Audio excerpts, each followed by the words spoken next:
Hello friends, this is Pradeep Kumar from ज्योतिष निकेतन।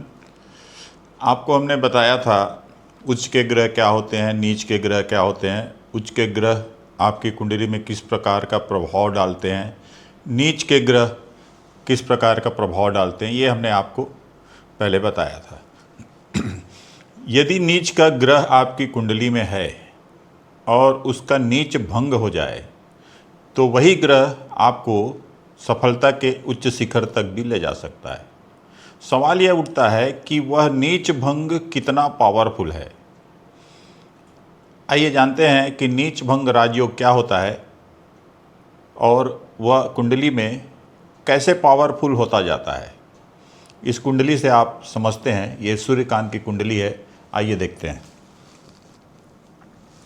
देखिए यहाँ पर मंगल जो है वो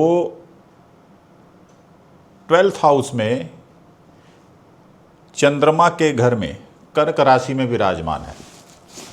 तो मंगल जब 12th हाउस में है, चंद्रमा के घर में मंगल नीच का हो जाता है। जैसे कि मैंने आपको बताया था कल कि जैसे ही मंगल 4th हाउस में पहुंचता है तो वो डेबिलिटेटेड हो जाता है, कमज़ोर हो जाता है, या उसका पावर कुछ कम हो जाता है, वीक हो जाता है।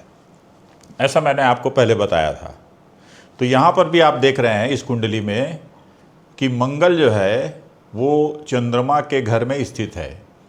ऐसी स्थिति में मंगल नीच का हो जाता है। मार्स जो है वो नीच का है, डेबिलिटेटेड है। अब इसका नीच भंग कैसे होता है? देखिए, नीच भंग 4 प्रकार से होता है। यदि कोई ग्रह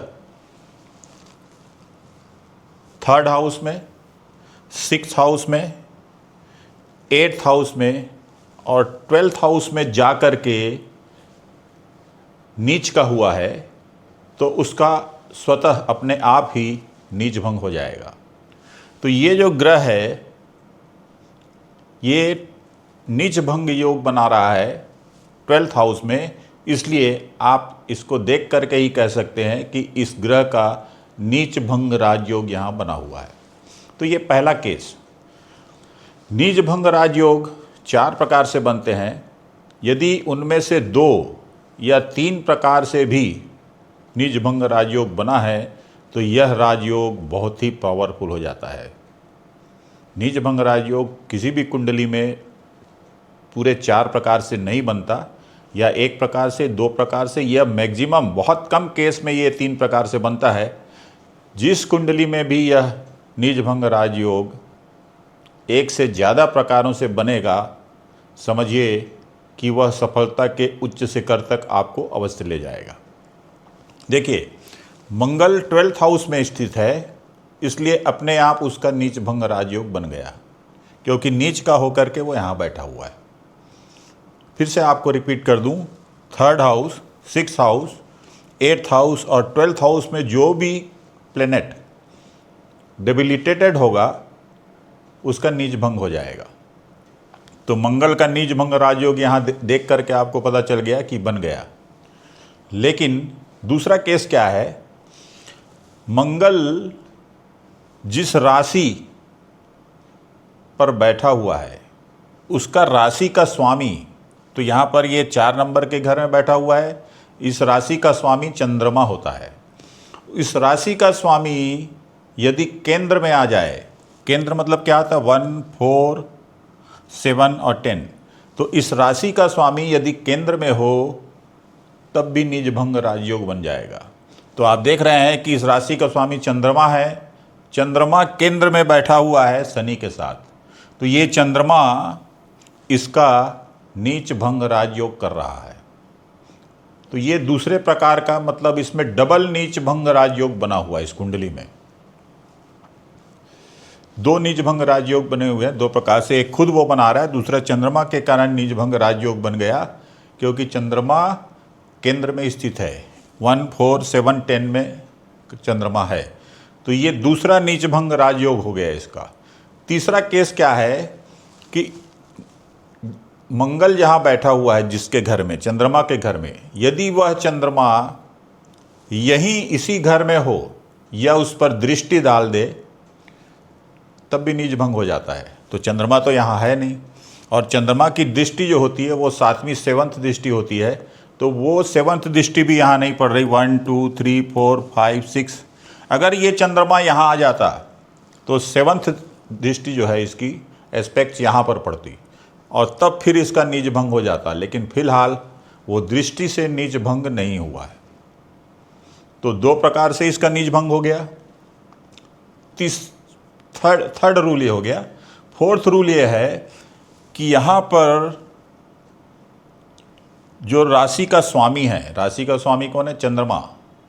वह जहाँ उच्च का होता है, मतलब एग्जाल्टेड होता है, तो चंद्रमा उच्च का कहाँ होता है? इसके पहले मैंने आपको बताया था कि चंद्रमा उच्च का 2 नंबर की राशि वृषभ राशि में होता है। मतलब चंद्रमा उच्च का इस घर में होता है 2 नंबर की राशि, तो 2 नंबर की राशि यहाँ पर है, यहाँ पर चंद्रमा उच्च का होता है। चंद्रमा जिस घर में उच्च का होता है उस राशि का राशि स्वामी, तो इस राशि का 2 नंबर की राशि का राशि स्वामी होता है शुक्र। शुक्र यदि केंद्र में आ जाए तब भी इसका नीच भंग हो जाएगा, लेकिन ऐसा नहीं है, शुक्र यहाँ विराजमान है।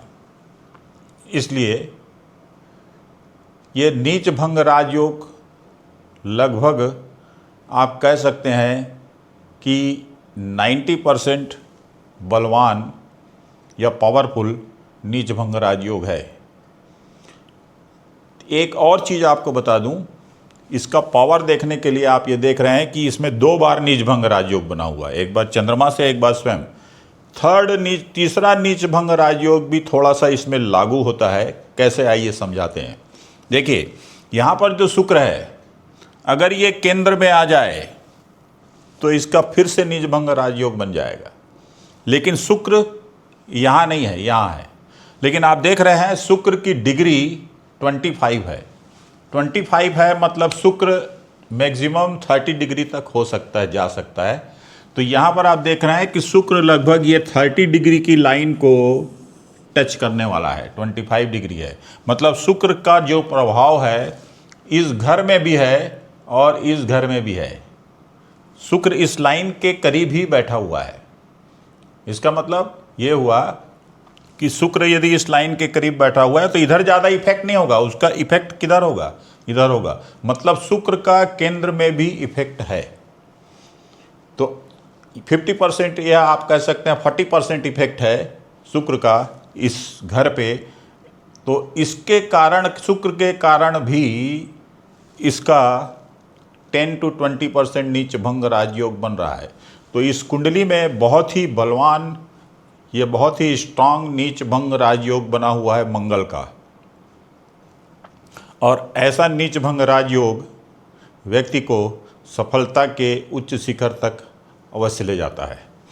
देखिए, ये जो मार्स मंगल के कारण बन रहा है, किसके कारण बन रहा है? मंगल के कारण। यहाँ इस कुंडली में मंगल इस घर का स्वामी है, और यह घर कौन सा है? यह घर भाग्य का है, लक का है। तो आपका लक या भाग्य बहुत ही मजबूत करता है। दूसरा, मंगल इस घर का स्वामी है। यह कौन सा घर है? यह लग्जरी का घर है। तो आपके जीवन में हमेशा आपको लग्जरी प्राप्त होती रहेगी, क्योंकि इस घर का स्वामी नीच भंग राजयोग बना करके यहाँ बैठा हुआ है। और जिस घर में वो है, वह घर कौन सा है? फॉरेन का घर है। तो फॉरेन से आपका भाग्य उदय होगा और आपको लग्जरी मिलेगी, क्योंकि ये नीच भंग राजयोग फॉरेन के घर में बना हुआ है। तो आशा करता हूँ कि अब आपको समझ में आ गया होगा कि नीच भंग राजयोग क्या होता है, कितने प्रकार का होता है और पावरफुल कब होता है। धन्यवाद।